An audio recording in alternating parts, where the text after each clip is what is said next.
E raurangatira mā huri noa tēnā rā koutou katoa. Ka i te puta te mana wawera o te Māori te ki te ngātu i te ipurangi ko te ingoa o te kingi Māori tuatahi o pōtatau te whero e titi nei ki tētahi tohu waipiro i kānata.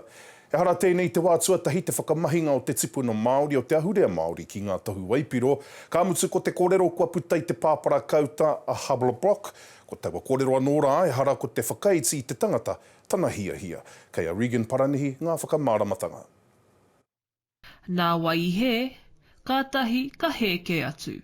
He mea waihanga noa, he mea rori nei te tāpai tana ingoa, me tētahi kanohi ki runga ki te pātarapia.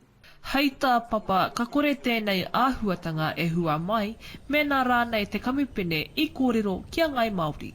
Me he mea i torotoro i te whakaaro o te Māori tuatahi i muai te whakamahinga o ngātoi Māori, tēnā ka whakamāmāti atu te whakaaro kia tino kore atu tēnei tūmomo āhuatanga.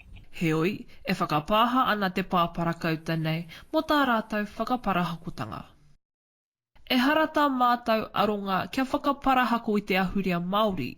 He hia no mātou ki te whakaatu i tētahi rangatira Māori kia whakatīnana i te ahurea Māori. Nā runga anō i te mōhio no Aotearoa tēnei pia. E mōhio ana rātou me whakatika rātou i tā rātou i he ai. Ka whakakorengia e mātou i tēnei pia, kia mōhio mai koutou, kaore o mātou takune, he mea whakaiti, he mea rori ki e nā mātou, e whakapāha ana. E mihi ana apapa ki tā rātou whakatika i a rātou anō, engari e ki ana ia i te iwi Māori kia mana te rangatiratanga o tō tātou tuakiri me tō tātou ahurea. Me matapaki te ao Māori ki te whakau āture i ngā tātou kupu i ngō tātou ahua. Ka mutu puta noa i te ao. Kia kore ai ngenei tūmomo hanga e rite nei ki te tuari haere ki roto o whenua ke. Ka whakakorengia e Rosa Albok i tēnei pia ki runga i o rātou pai papori katoa.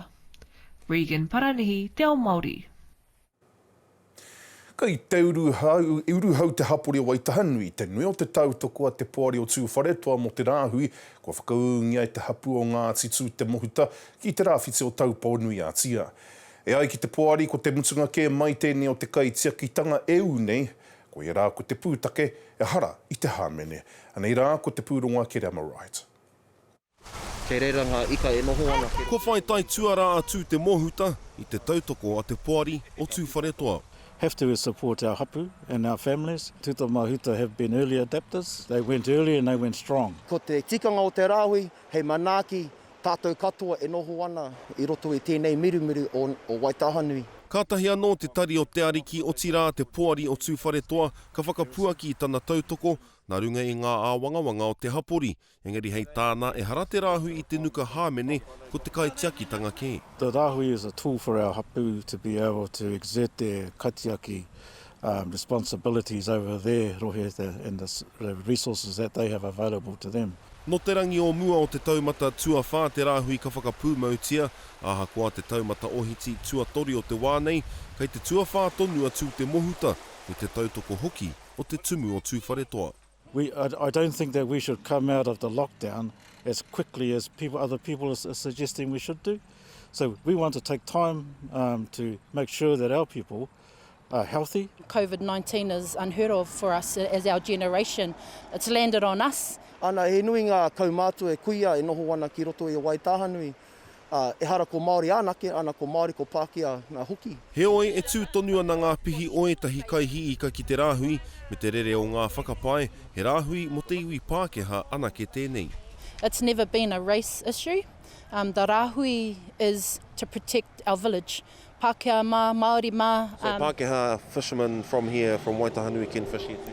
Aye, they can fish.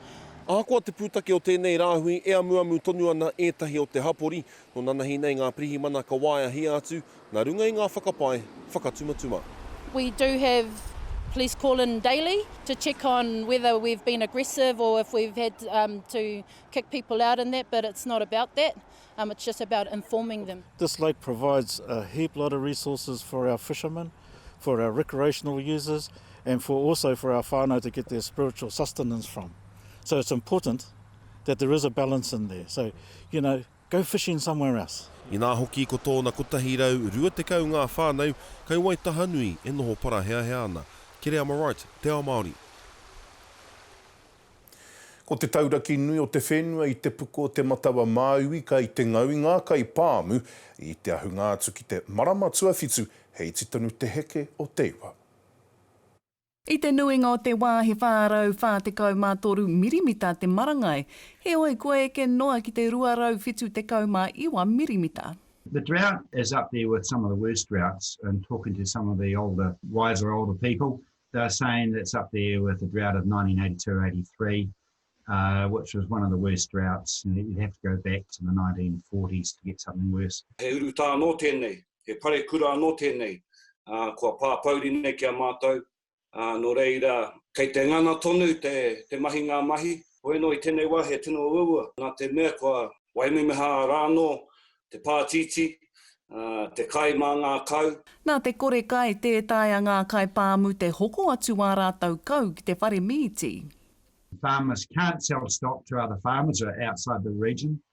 They can't sell stock to the freezing works. They can't buy in feed, and so they're rapidly running out of feed. Nā tērā me ngā pānga o te mate uruta COVID-19 e kai kini ana te mamai ki a rātau. Community's been great, you know, they're providing water tankers and all that sort of thing for free, and which is one of the good parts, really. You see the spirit that's out there. Ko tāku nei te kimi I a rātau. E nei hunga, e noho nei, e mahi nei ki te whenua, ki te tiaki I a rātau, I tēnei wā ua. E aki ana ngā kai pāmu ki te whakapātu ki te tarahiti rural support ki te whai mahire I mua I te hōtoke. Aroha Treacher, te Ao Māori. Nā ngā herenga o te mate korona, e rua noi ho ngā wiki e toi ana ki te hunga hura titi I te kei o te waka Māui. He nui tautu hei haere ki te rama titi, a ko e tahi e ata whiriwhiri ana me nā rānei he hua ohanga tonu ka puta I te hura haere. He oe ko te hapu o ngā tirua hiki ki murihiku e manawa titi tonu ana te haere. Hoi nei te wahanga o te tau mo te rama titi, engari kei te pau haere te wā. He uri a HURAE WRIGHT no ngā tirua hiki, he hapu ko aroa nei e ramu titi ana. Hei tāna e aroana tana whānau ki ngā mahi hura, a he tira iti e whakarite ana te tuku atu. Heoi anō no ngā tahira, kua tau mai te kōrero, kua whakawhiti atu tētahi peka o tō mātou whānau ki reira I tēnei wā. He nui te utu ki te rama titi, ka noho ki waenga I te tekau mārima ki te tekau māwhitu manotāra. Hua rangirua nā runga anō I te pikinga o te taumata ki te taumata tuawha, I te mea I utua kētia ngā nama kia haere atu tā mātou whānau ki reira mahi ai, rā mō ngā waka rererangi, te waka toparere me te kaipuke, heoi anō ko hikina era, nā runga anō I ngā āhuatanga o te wā. Aha koa te wā kua ngaro, kāre rātou mo te maumau I te wā e toe ana. Hai te rua te kaumā whā, o paenga whā ka timata te mahi rama. Ara, ka timata ngā pipi te puta I te pō, ki te whātoro, ki te whakaharatau me pēhia te rere, ki te whakamakere I wā rātou nā hune, kia pai ai tā rātou rerere haere I te ao. Hoi anō, koe nei, tēnei wā tonu nei, koe nei te māta torutanga o te rāwā te rama. Kotahi te karerea wai ki te hunga huri noa e pīkoko nui ana ki te titi. Nā reira, e te iwi, ki te rongo koutou I etahi e hoko atu ana I etahi pā ki te titi, kaua e takaroa, hokona. Kāre kore kua piki te utu engari tētā te pakuaha I roto I wēnei tumomo āhuatanga. Tēnā hokona I nāe nei, kei mahu e koe. Aroha mane, te Ao Māori.